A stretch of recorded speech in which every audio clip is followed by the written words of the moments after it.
Welcome to Reconcile, where we seek to connect the controversial, the supernatural, and the ordinary to the deeper truths in the Bible. My name is Aaron, and this is David. Please like and subscribe. It helps us, especially being a brand new podcast. On this first podcast, we wanted to talk about finding truth and exposing lies in today's world. What does that mean? It means to seek the truth even when it's difficult, inconvenient, and when you are ridiculed for doing so. The truth matters and is worth finding. Why would we be willing to believe a lie? Most people have been so deceived and programmed to believe the lies that they are completely unwilling or too afraid to question things. But for those who have taken the step of faith of discovering what's true and what's not, we have a decision to make. We can live in denial and pretend the lies aren't there. We can go deep down the rabbit hole and focus solely on the lies, or we can fight against the lies. All of these options can be very lonely and isolating.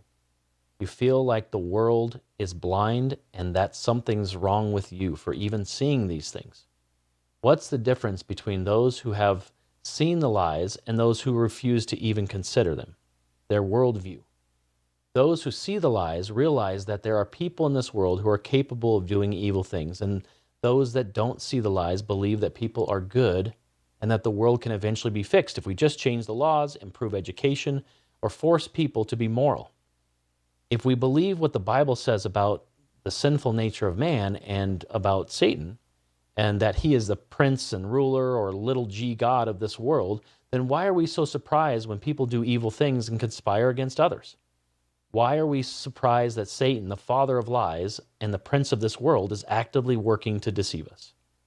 Isn't sinning exactly what sinful people do? Isn't the prince of this world's main goal to steal, kill, and destroy? It doesn't mean that everything is evil, but when things don't quite add up, for example, during a pandemic, and there seems to be some evil perpetrated on us, doesn't it at least deserve some questioning to determine if it's true or not? Why is questioning the narrative of those in power considered so taboo? Isn't that how we find the truth? By questioning things? The truth doesn't fear being questioned. The truth doesn't change. It's just there waiting to be discovered. The people who are afraid of being questioned are usually lying or trying to hide something. They do whatever it takes to hide the truth and to discredit those who are seeking the truth. Isn't it interesting that people that seek the truth and question those in power are labeled crazy, idiots, or even worse, conspiracy theorists? If you think about it, it makes a lot of sense. Ostracize them so that no one will listen to them and those in power can continue to deceive the masses. The truth is very disturbing and uncomfortable sometimes. We Americans love our comfort. We love thinking that we are such good people, which is the basis of the woke movement, and that we are in total control of our lives. The truth is that there are other forces, spiritual forces at play that we don't have control of, and that scares a lot of people. It's difficult putting our faith in a higher power, but it's ultimately what gives us peace in the midst of all the lies and the evil in this world. Considering all of that, David, so what are some of the things that opened your eyes to see that bigger picture in play and that kind of got you to think about this on these terms? Oh, yeah. So that's a big question. But as you know, I've been in the faith for probably around 10 years now. So I didn't grow up in the faith. I made an effort to read the Bible, went through it a couple of times, and there were things in it that I just didn't understand. I knew I loved Jesus, and I knew that He was the way because of how He transformed me. However, there were so many things I didn't understand. One of the first things that kind of opened my eyes, there were a couple things actually.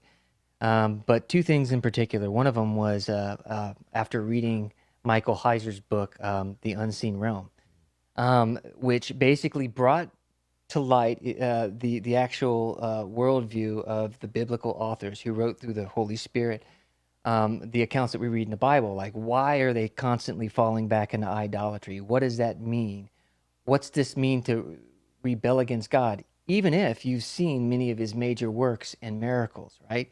So none of that really made any sense until it kind of brought back this, it sort of introduced the supernatural worldview that these people had, right? And prior to that, I think, especially even in Christians' minds, the idea that we have of these ancient people is that they were, just uneducated. They didn't have science, and they were highly superstitious, and they did these things because, like, well, for example, if I sacrifice my child, it'll rain tomorrow, right? And so that's kind of the idea behind it. And it seems like when we look at these utterly barbaric practices that God calls abominations, that they were doing things out of superstition or anything like that. But it never occurred to me that maybe they're doing these things because they're actually interacting with spiritual forces, and that they're doing these things so that they can gain some sort of influence. It's usually for some selfish gain, so power, money, uh, wealth, stuff like that. So they're actually doing it for a purpose. That's one thing, and not only that, that the stuff they believe that this stuff worked, right? So bearing that in mind, um, um, kind of bringing it back into like current events, one of the main things, if not the main thing that got me down this rabbit hole was looking at Pizzagate. And I remember when it came out, and the media, the news media, was debunking the whole thing, saying none of this is real. There's nothing to see here. And for those of you who don't know, Pizzagate was basically this sort of scandal that broke forth through this email dump. Now, the official narrative is that it came from Russia. It was some Russia hack, but almost all the evidence points out that it was actually a hack within the DNC. So it came out of the DNC, and these emails came out, and the media. I remember Cuomo, who worked for CNN. He was not the Governor Cuomo, but the reporter. Basically, got up on CNN and said, "Hey, look, these emails that they admit were real, were illegally obtained, and that we're the press. Let us tell you what they mean, and don't look at them. Don't go on to WikiLeaks or any of that stuff, because if you do, I mean, you could have there are legal ramifications. You're looking at illegally obtained stuff." And so the first thing I thought is like, what is it they don't want me to see? So I actually went to the source, and remember, these are documents that they admit actually exist and are real. So I started reading the actual emails, and there are emails from Hillary Clinton, there are emails from John Podesta, and some other ones, some DC insiders. And by the way, in case you're wondering if this is just going on within the DNC, no, it's not. It's both parties. So we're not taking one side over the other. It's that it's that they're doing things behind the scenes that we don't know about. So after going through, in particular, some of Podesta's emails, I came away with a few conclusions that were absolute, and I encourage anybody to go look at them and read these emails for themselves. And the key takeaways were they have an unhealthy interest in children. They are speaking in code. So all of these emails are speaking in code, and that the code words that they're using are known cover words for pedophile networks. And so they would use, for example, pizzas to describe underage girls and hot dogs to describe underage boys. They're clearly using this this coded language, and so they're speaking in code. The second thing I realized was that they're into the occult. There are emails inviting people into like spirit cooking dinners. So then I'm like, I'm kind of blown away. Like these people are the very people that are leading our nation. These people are in charge, right? And so you think of these people as sort of extremely serious people who, yes, they may be somewhat corrupt, but they may be somewhat like normal politicians you'd think of as self-motivated. But there's something else going on. These people are actually religious in nature, and it's not Christianity. So I started reading some of this stuff. What's spirit cooking? So I started looking into that. And so basically what they're doing is they're doing rituals, witchcraft, to affect some sort of change. They're manipulating the spiritual forces that they know exist, that they tell us all that they don't believe in, or they just kind of dismiss it. But when they get together in private, in secret, in their little societies and secret societies, they in fact know full well that the spiritual world exists. Yeah. They know, and they know how to manipulate it, and they do this on the regular. And so that really got me started down the rabbit hole, and there's so many different avenues you can take. Just like I mentioned earlier that this came out of the Democrat side, well, years earlier with the Franklin cover-up, if anyone's familiar with that. That's another thing where they were transporting children to Washington. All of this stuff ends up leading to either Washington or Hollywood for some reason, Yeah. because these are the centers of influence in culture, right? And they want to influence the culture, and so these influencers are the ones that are practicing these things, this witchcraft, for lack of better words. They have the same signs. They speak to each other in signs and symbols, and so you start connecting all the dots to where, like, oh, once you see it, you can't unsee it. These things are literally everywhere, and it transcends party lines. And I came to the conclusion that if you are, so like you mentioned in your monologue there, this is Satan's world. And the Bible tells us that as well. It mentions that Satan is the prince of the power of the air and that he is the prince of this world. That's why he was able to tempt Jesus with giving him all the kingdoms of the world if he would only worship him. Now, it wouldn't be a real temptation if it wasn't his to give. So we know that Satan runs the world, and Satan, of course, is not his proper name. It's more of a title. Yeah. And he goes by many different names. And they use all kinds of coded language to kind of code it, like Lucifer and whatnot. So it makes sense that if he is in charge of this world, that in order to ascend past, say, middle management level and go into any position to where you're influencing the public, to where you're making decisions, to where you're deciding on what kind of information gets dispersed, right? It would make sense that he being that top part of the pyramid, that all-seeing eye of the pyramid that you see everywhere, the eye of Lucifer, or the eye of Horus, or or Nimrod, or whatever name that they cover it up with. It makes sense that if he's in charge of the world, that in order to get to certain levels of power and influence, you have to compromise yourself in certain ways. And that's why once you get, the higher up that pyramid you get, the higher up that compartmentalized pyramid you get, the closer you get to these forces of darkness that they know exist, that they manipulate to their own ends, that you can prove that they know exist, and that they continue to kind of in plain sight reveal it to you. Yep. So I guess for me, I would probably say that I've kind of had a inquisitive mind anyways, always thinking why things are the way they are and trying to figure that out. But I think the major event that made me really start questioning how much and how much corruption there was potentially in those and leading us and that type of thing was probably 9/11. That one was it seemed so obvious in some ways, and it was so forbidden to ask questions about things because then you wouldn't be patriotic or some things like that. But it just made it difficult. I go, okay, so there's two planes and they hit two buildings and three buildings come down, and they all come down like a demolition, at least according to demolition experts. So that was like, all right, some things, and I don't know what that is and what it means. And then, I think the next example was COVID, when this 2020, all this stuff, happened. And that one was like, you were completely forbidden to ask any questions at all. Like, can we ask about masks? Because before, people would say that these types of masks were not effective at all. The size of the virus is way smaller than the mask, and even N95s. It's like, well, if you put them on correctly and you didn't reuse them constantly like everyone was doing, then maybe, and we don't even know, but nobody was using those. They're just using scarves and whatever. That's just the mask thing.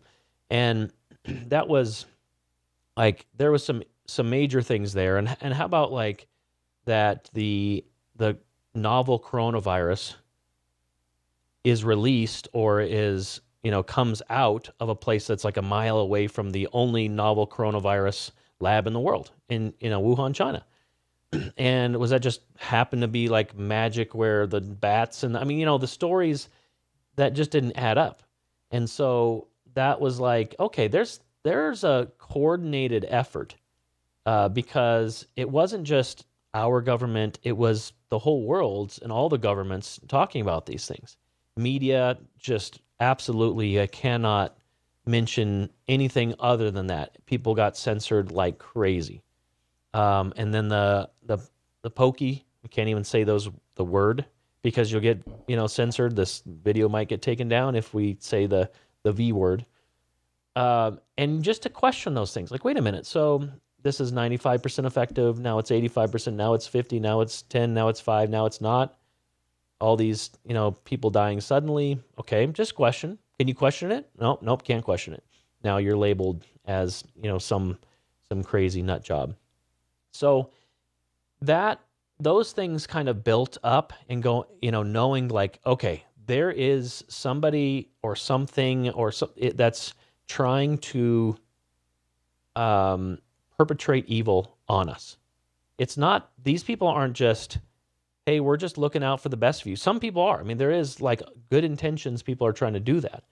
But the people who really run the things, it's just power, money, control. That's whoever has that seems to have this agenda that ends up really wanting to kind of destroy us in a way. And so the difficult thing for me was to reconcile, and that's more recently where I could reconcile that and really see it as that it was a spiritual thing, that if Satan is the prince of this world, like the Bible talks about, and like you said, when Jesus is tempted by Satan, hey, worship me and I'll give you the kingdoms of the world.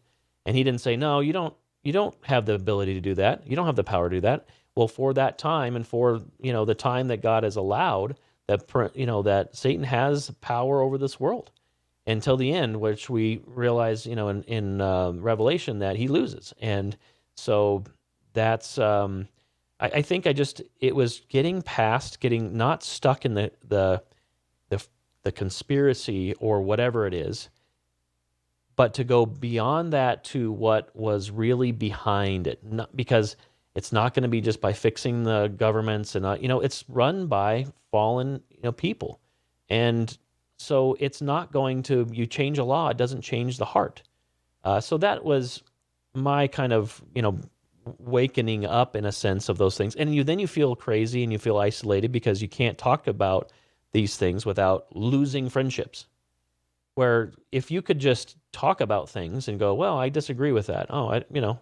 Okay, well, it's not like that. And I think that's where the media, politicians, all of that has been divide and conquer type of thing. So it's us versus them, so that the people who are really in power don't get the brunt of all the people joining together. And even then, that's just this world's government, and it's not what's ultimately in charge and in power. So even doing that isn't it. But Satan wins when we are, those stupid Republicans or stupid Democrats or those stupid, whatever, is we are fighting against our own people, against, our brothers and sisters and families and that just because of a ideological belief or something like that. So that has been my kind of discovery in my path over the last, decade or so. Yeah. Yeah, I mean, it's amazing. You see that you mentioned that you see this divide with people that were formerly friends. I mean, yeah, that's one thing COVID did. It really divided people along very clear-cut lines. Yeah. Like whereas before you might have some disagreements, but now, I mean, like we mentioned, these people who are claiming not to be religious, it has taken almost a religious fervor. For example, if you talk against the V, I mean, people were. It's almost like blasphemy in some Yeah. circles. Like Yeah. you mean you don't trust the science? Yeah. It's like, well, no, I don't really trust fallible men, and I have nothing. I have no problem with science. I know you don't either. I mean, science is good. It's a tool. It's in fact it's an extension of our own consciousness to actually observe correctly the inner workings of the creation of God. So real science is beautiful. What I like these days is the further we've gone on in our scientific endeavors, the more obvious I think it is that there is a created entity. Like, for example, when Darwin first introduced the theory of evolution, he thought cells were these little lipid bubbles that basically just coalesced, and that's basically what single-celled organisms. I don't even know if I'm guessing he knew about single-celled organisms, but even if not, he had no idea what DNA was, and that it was like literally this four-dimensional coded instructions for life, and that now the more we study it, the further we get on in our science, the more we can see that like no, that's that's not happenstance. That can't emerge out of nothing.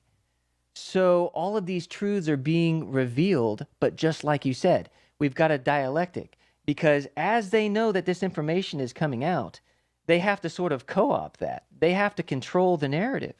So while things like Darwinism are actually in the mainstream starting to be questioned, like, hey, you know what? I mean, this is mainstream now. Hey, we might need to rethink this, right? Right as we're getting this, like, we're also getting this pivot to the UFO thing. Oh yeah, that's been crazy recently. It's amazing the things where they would never even admit that there's anything UFO and aliens, and that'll be a great topic podcast down the road because aliens, at least we believe that aliens are not what most people believe aliens to be. So, 100%. well, But yeah, what is it doing though? It's also co-opting that narrative. yeah, Going back to what we're talking about, because it's like, okay, maybe God didn't create you, but these guys created you. So everything they have, it works in dialectics. Whereas we see a division, they see two sides of the same coin. It's just like prior to these ultra dark money super PACs that they have now, where you can't tell who's donating to what because of free speech and all that.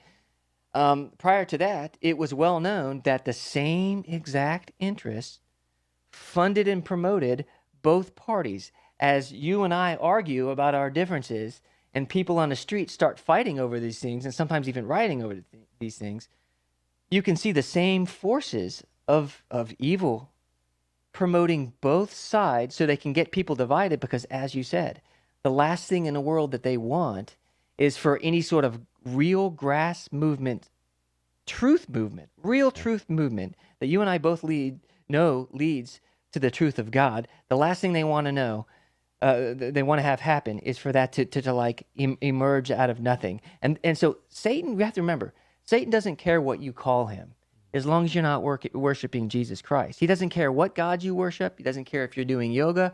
He doesn't care any of this stuff. It doesn't care if you're a Muslim. Notice that. I mean, do any of these other religions get any flack? No, we have to be loving and incorporating to these type of things, except in Christianity. So why is it, do you think, Aaron, that it's only Christianity that Satan targets? Might it be because it's true?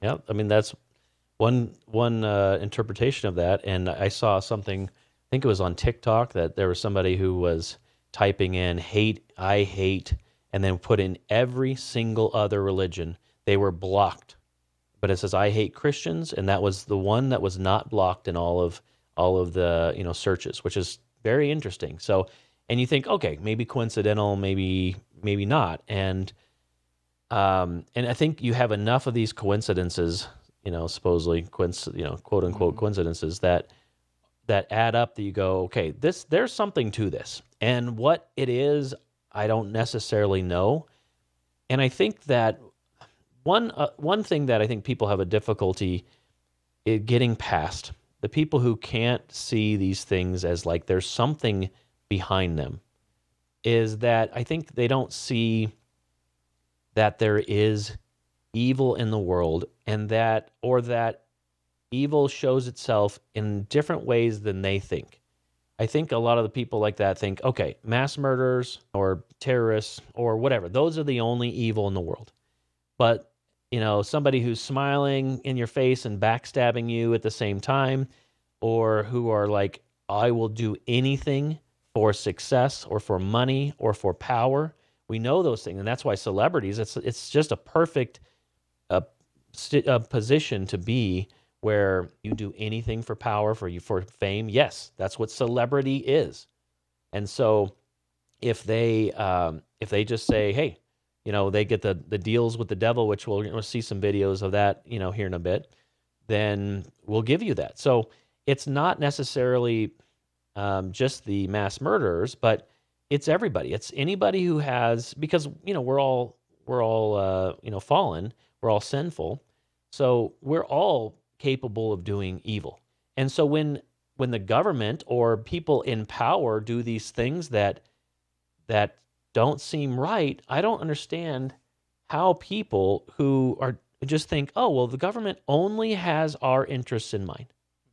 Like, I mean, I can't say that I can do that I have evil or selfish motivations. So to say that those in power only have, perfect intentions and actions and love towards their constituents or whatever is not true. And it's not true that everybody is evil and that they're only thinking about how to the person over, but to think that they are so pure in motive, it seems so naive to me.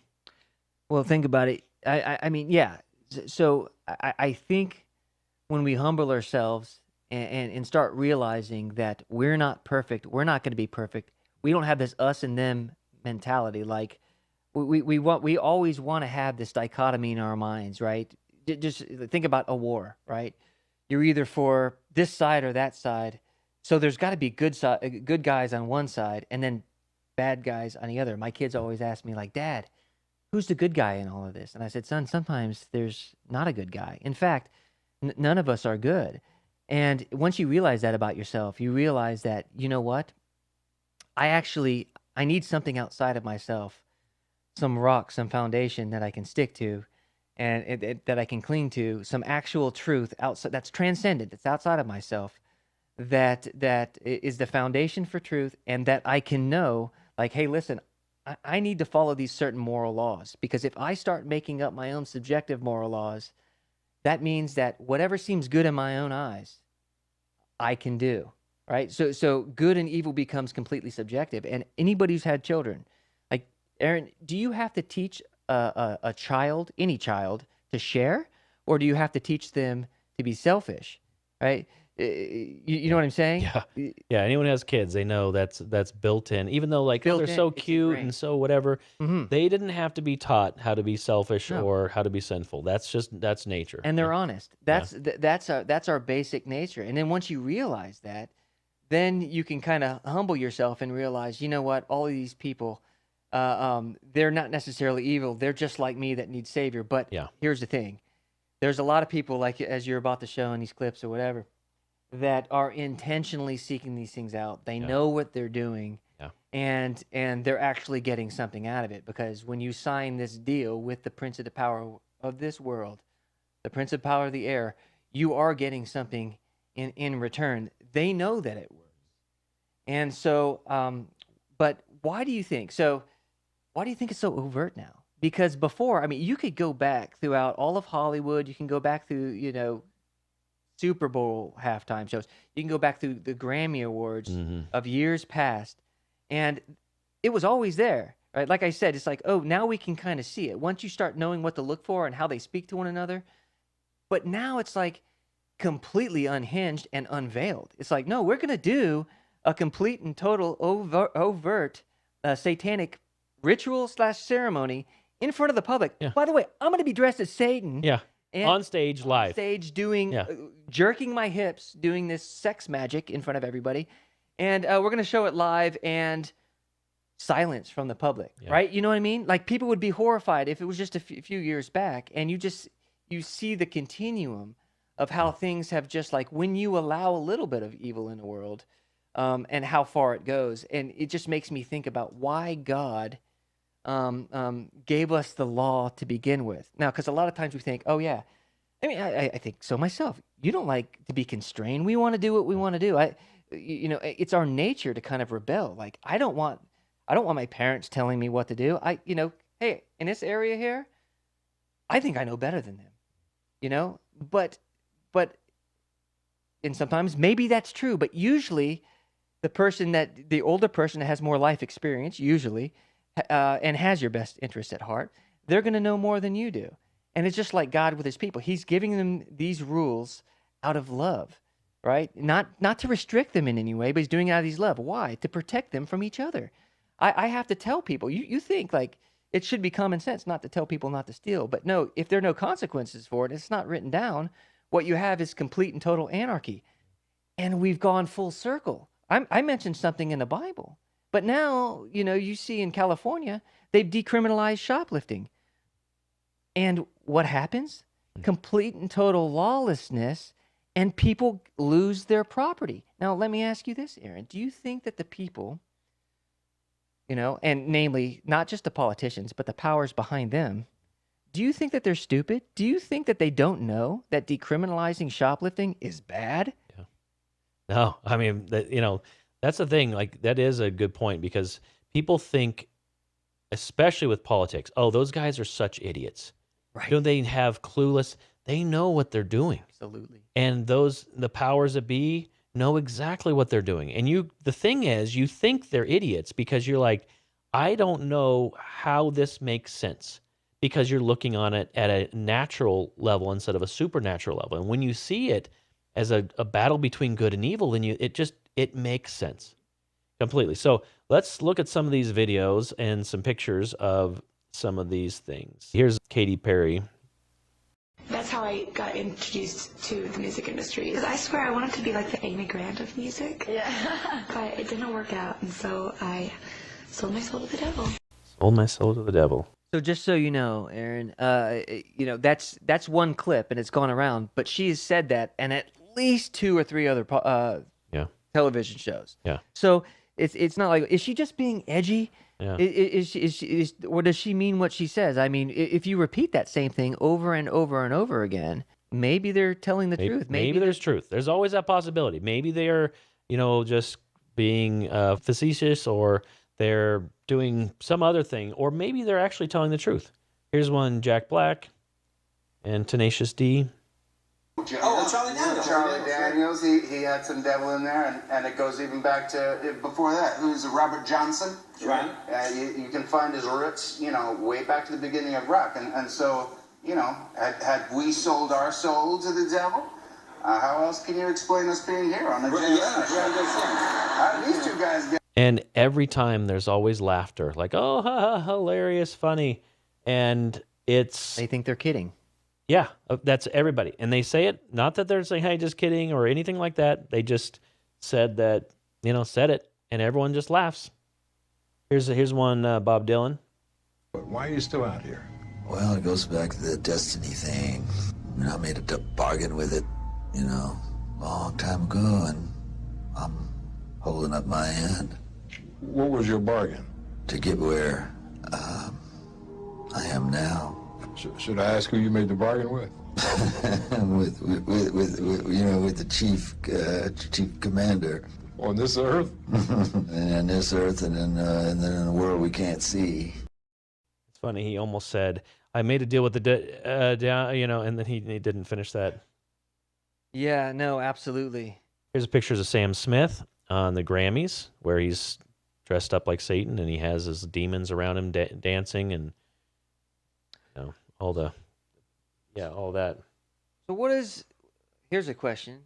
Mhm. What does the devil get out of it, right? So we know that people give their souls in exchange for, fame, power, and excess. But what do you think he gets out of it? Because we know what they want, and notice how it's always transactional. With God, it's a free gift. Yeah. You get a free gift, but you have to trust him through the pain, through the suffering. So when you sell yourself to the devil, especially at those levels, you get to avoid a lot of this pain and suffering. You get, but at the end, right, you exchange it for something else. But nobody really asks, like, what does the devil really get out of it?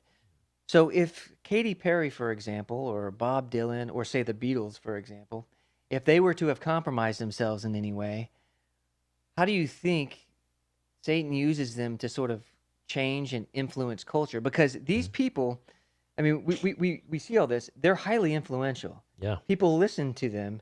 They emulate them, and they know this is why Hollywood's so controlled, and the music industry is so controlled, because music is well known. It controls people's behavior, what people take in. That's why they call it programming.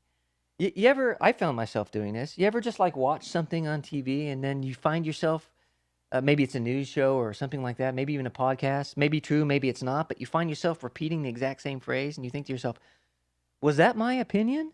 Yeah. Or was that sort of implanted in me somehow? Because we're all susceptible to it. Yep.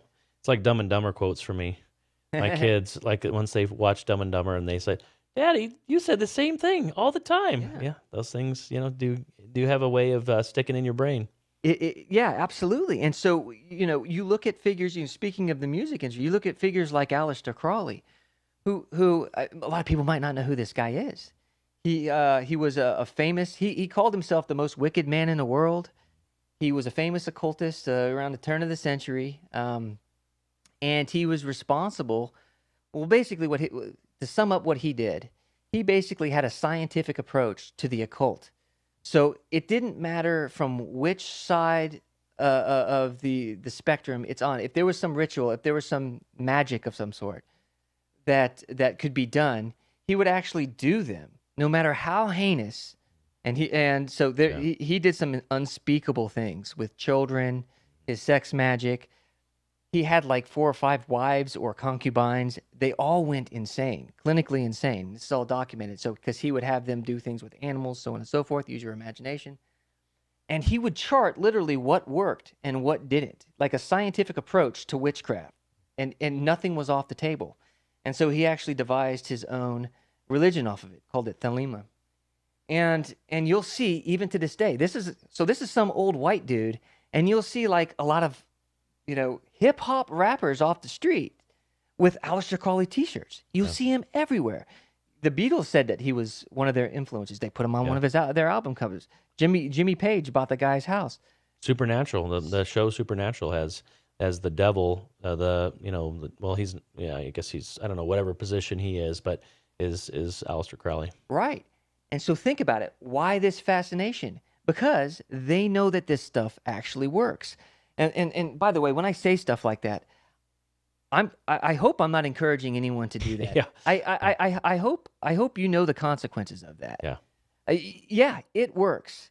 But go and listen on YouTube to, there's thousands of them now, testimonies, NDE testimonies of people who have been to hell.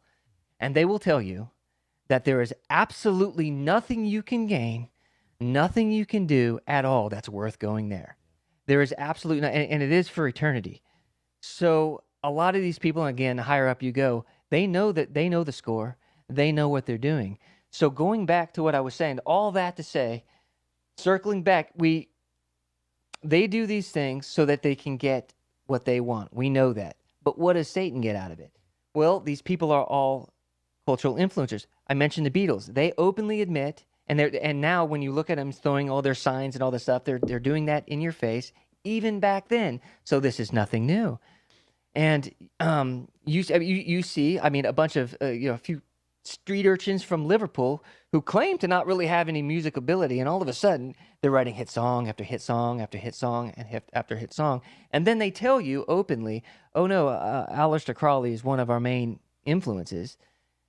So he used them to introduce stuff like Eastern mysticism. A lot of people don't really know how prevalent is yoga now. It's all over every single gym. It's everywhere. It's in popular culture. They have it at churches. And this was actually introduced by the Beatles. They had a guru, and it was introduced into society. And so what you get is this massive cultural shift, because now people are looking at a whole generation in the United States for the first time is now looking at other religions. Like, okay, yeah, so our parents, our square parents, they believed in God and Jesus and all this other stuff. But where's the freedom in that? They don't call him Satan because he masquerades as an angel of light. He's coming to you offering freedom. Oh, now I can have sex with whoever I want, and because there's a pill I take, and there's no consequences. Oh, but sometimes there are consequences. So maybe if we can have an abortion, but it's just early. And just like if you go back and watch the presidential campaigns of 15 years ago, the same figures that we're talking about, Hillary Clinton, it should be rare, extremely rare, and only under certain circumstances. Now they're just like, oh, up to including after birth. Yeah. That was all introduced. That's what Satan gets out of it. Through, if you go back, the music and the culture all masquerading as freedom and love and acceptance and equality. And if we talked about just those words themselves, they're good. Yeah. But what is freedom? What is the world called freedom? So they're no longer under the restraints of God. Yep. They're under their own subjective idea of what is good and evil. And that has played full circle. And I think a lot of people listening to this right now might be wondering, and Aaron, you can talk about this. Why now? Why just in the past few years? I would say post-COVID, would you agree that everything has just, it's like Satan's got pedal to the metal and it's going full force and everything's just changing so rapidly and there are no restraints anymore seemingly on things that Oh we yeah. were considered abomination. I mean, it is like right in your face, like at the Super Bowl. You're doing some, your Illuminati signs with Rihanna, or I mean, Jay-Z. Here's a picture of Jay-Z. It says Jesus is fake news and Lucifer is the truth and light. Who would ever have said that just like on a front page news, like, hey, I'm totally proud in saying this. It's unbelievable how much it has become out into the open. Yep. And it does make you think again, question things like, I wonder why. Does that mean things are speeding up and like, he's running out of time and trying to get his will accomplished? I don't know. Here's some other examples. We've got the Lil Nas X shoes, where they're the 666, 666 pairs made. They actually have a drop of human blood in them. Mm-hmm. You've got Elon Musk actually has Baphomet on his. This is dressing up for Halloween, but still, it's a satanic image. He's dressing up as, and maybe I don't know. Not saying that all of these things are guaranteed. It's all whatever, a coincidence. Yeah, That's what I'm saying. there's a lot of coincidences. Or then you've got symbols. You've got, okay, how about the sigil of Lucifer? Looks just like the Google Play icon. Wow, that's another coincidence. Yeah. How about Google Chrome? There's another coincidence that just has these sixes. Man, maybe that's more of a stretch, but all right, I could see the sixes there. How about the CERN logo? That seems pretty obvious that there's 3 sixes there, and that CERN is built on the Temple of Apollo, which is in Revelation 9:11, talking about Apollyon, Abaddon coming out of the pit, and they built that CERN exactly in that same place where that temple was. Or the obvious one people probably maybe have seen is Monster Energy drink.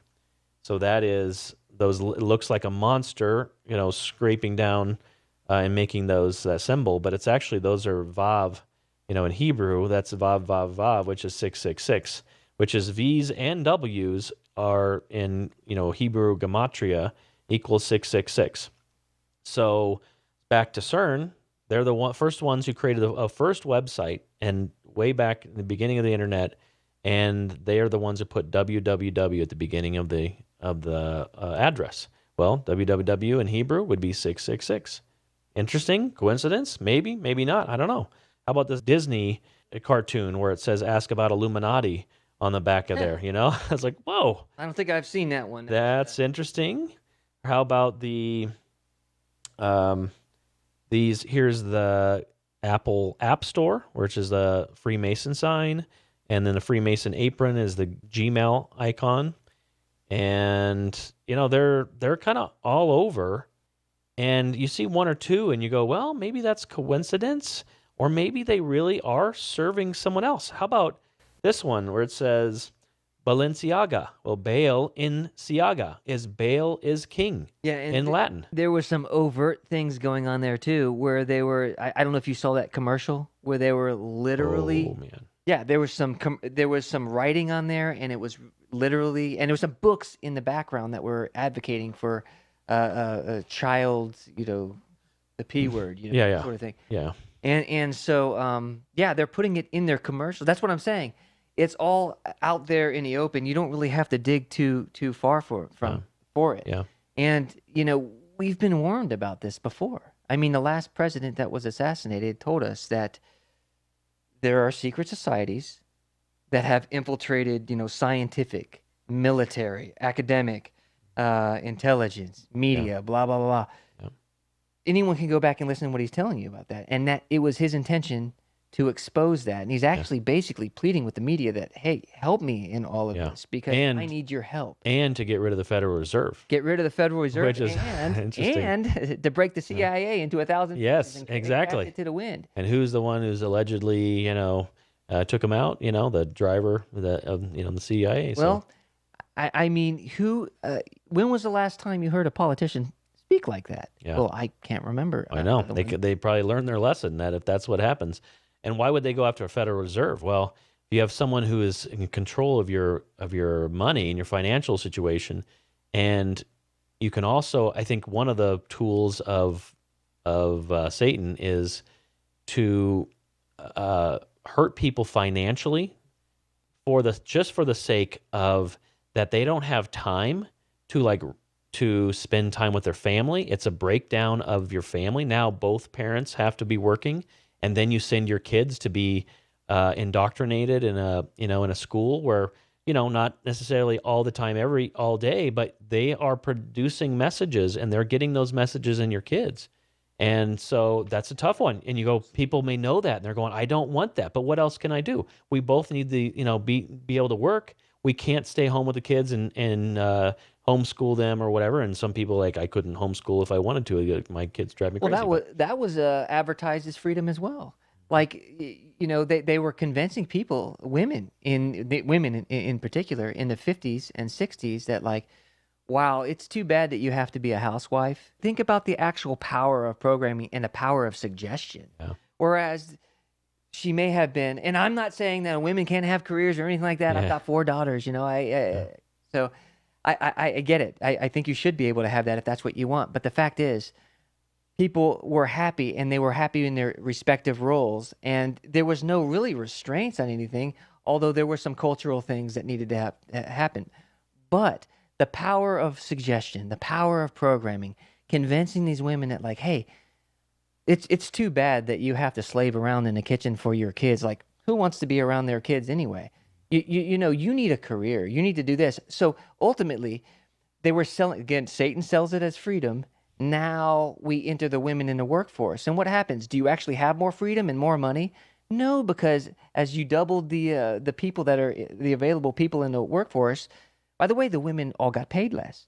And that was all for it. So and you also get, now you have higher taxes because your tax bracket's up. That's so then people are paying for childcare, and you're going, wait a minute. So you're only making a tiny bit more than you're paying for childcare and after taxes. So why are you even doing that? Well, that's just part of the lie, to try to separate and divide and destroy the family. And it's always couched in something beneficial. Yeah. It always is. And again, the music industry, Mother's Little Helper, that song by the Rolling Stones, that's actually about value. And about just you're so stressed out. Now we're on antidepressants. Now everyone's on antidepressants. And which is something that I can understand. Prior to my coming to faith, one of the main reasons, and I'm not going to get into it all now, but was this intense anxiety that I would feel at all time and depression. And believe me, if you're going through anything like that, I understand. And I've been that route. And I'm not saying that these pharmaceuticals are necessarily bad or that you should quit. Let the Lord decide what you need to do. But what I'm saying is this stuff didn't exist before. It really didn't. None of our great-grandparents were on these things. None of them. Right? None of our great-grandparents knew anybody who had a peanut allergy. Yeah. Or gluten. And what are all the allergies now? I mean, it's just gone crazy. So something's causing that. And so we have to realize, and this is the real hard pill to swallow, that the people running the world who are working for Satan, that we can demonstrate that that's the fact, that's the case, they might not have your best interests at heart. Yeah. And maybe it's more profitable to have somebody chronically ill, not dead, but chronically ill and dependent on a certain drug that gives them control, right? They've got that scientific control because they are now the arbiters of truth. And now, if you somehow can't afford your medication, let us help you with that. So now you're dependent. You mentioned the Federal Reserve, right? So they'll cause inflation, and now more and more people are on the dole, and they're getting these services. And so what you have here is this total system of dependency that is ultimately leading towards this system of control. And where do we see this? Right? Where do we see this? We see it in the Bible. Part of it, Revelation might not have made total sense, the end parts of it, talking about the one world system. the one world currency system, the one world religion. Now, if someone were to mention how those things could take place, maybe 30 years ago, you couldn't conceive of something like that happening, but now the technology's in place. And this was all predicted by the Bible, and it's playing out exactly as we Yep. were told. Yep, we're It's close to specific. digital IDs and central bank digital currencies, universal basic income because of AI taking over, the majority of the jobs, in the future, near future. So I think one other thing that I wanted to bring up too was that it's not just the celebrities and the influential and the government and all those type of things. And I'm also not saying that all celebrities and all government officials or anything like that. It's a lot of that is intentions. Like there's good intentions to start these things and a little bit of just compromise, just kind of. And Satan's really good at what he does. He's very good. So it takes maybe a truth and puts a little bit of lie in there, and you swallow that, and you keep doing that enough, and you swallow enough lies that it changes you. So, but not just celebrities. I would say it happens in the church as well. Definitely. And the people who are in those churches, people are just blindly following them, and they don't think for themselves, and they don't research for themselves. Most people don't have the time to research for themselves. That's kind of like hey, why don't you research? It's like, really? I've got 10 minutes, maybe in a day where I'm not taking, the kids around town and doing work or house. I mean, it's all these things that are the system that are created to make your life very difficult to see the truth and pursue it. So it doesn't mean that all churches are bad. Doesn't mean all Christians are bad, because Christians can believe and do horrible things because we are sinful. We are all capable of doing evil things. Well, if I were the devil, one of the main places I would want to be is behind the pulpit. Oh yeah, great place to do that. Absolutely, because the world is already lost, right? So what would be the main goal? You've got people that are believers.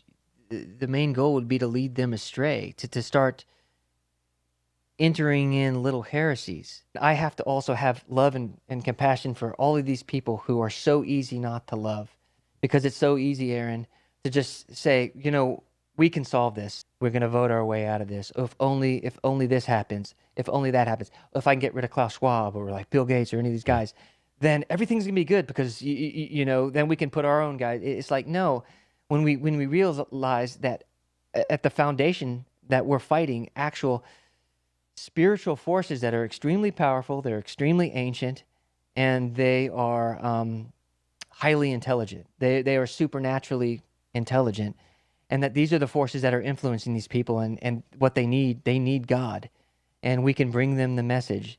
And it's not on us whether they reject it or not, but still, we're to still act in love in these sort of situations. Just like in Ephesians 6:12, it says, "For our struggle is not against flesh and blood, but against the rulers, against the authorities, against the powers of this dark world, and against the spiritual realms of evil in the heavenly realms," or spiritual forces of evil in the heavenly realms. So we know that this is not against flesh and blood.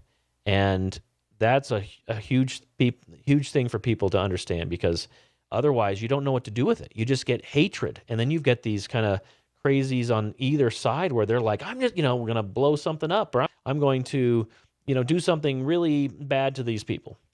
So I think when you see that, you can start seeing like there is it's funny. It's like the Bible. It's like when you give up control is when you have joy and happiness and the fruits of the Spirit. It's like when you try to hold on so tight, it's like when you try to gain your life, you lose it. But if you lose your life, you gain it. It's so opposite of the world's ideas. And if you give up the trying to fix this world and go, you know what, maybe God has a plan and it's better than my plan, and I don't need to fight in the way that that a lot of people fight these things. I can fight them on my knees, praying or reading the Word or loving others and bringing people into the kingdom of heaven and not worrying about the kingdom down here so much. Yeah, amen. And we have good reasons for our faith. I think there's this misconception. It's like, hey, Faith is always blind. You believe in something that you don't have, that you haven't seen, and it's not realized yet, just based on pure feelings. Like, I have the feeling that this is going to happen, but no. I mean, you go back, as you're saying, go back and examine the prophecies. The only prophecies that haven't come true yet in the Bible are the ones that it specifically tells you are for the end times. Everything else has happened exactly as God said that. I mean, you can go back into Daniel and you can calculate from the time of Artaxerxes, from when the command went out to rebuild the wall of Jerusalem, to the time that Jesus would be walking on the face of the earth. You can do the math. Yeah. Prior to that, people were saying, like, prior to the discovery of the Dead Sea Scrolls, people were saying, "No, man, you wrote that." They admitted that it was accurate, and they said, "Well, you guys wrote that after the fact, and that's how it looks like a prophecy." Yeah. And then they found all these documents, all these scrolls in the Dead Sea Scrolls, copies of Daniel, and they were completely identical. And so, and even the most liberal of scholars will admit that these things are at least 100 years older than Jesus Christ. So you can have, and somebody calculated that there were like over 800 prophecies already fulfilled, except for the ones at the very end. But our faith is not in vain.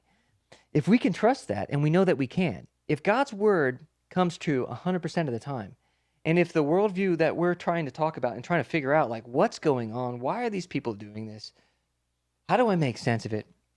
The only way to actually make sense of it is within the confines of the biblical worldview. It's the only way to make sense of it. I didn't start off believing any of this stuff. I believed every single bit of the programming under which I was subjected to, and deprogramming yourself can be a painful process. And you have to kind of let go of the things. If you see truth in front of you, you have to let go of those things that are true, that were untrue, that you've been holding on to, and just let them go. And then and just have this relentless pursuit of truth. And I'm convinced it's going to lead you to the cross, because God is the ultimate truth. Jesus Christ is the truth, and you can stand on his word. Yeah. Amen. All right. Well, that's probably it for this topic. Thanks for watching, and we'll see you next time.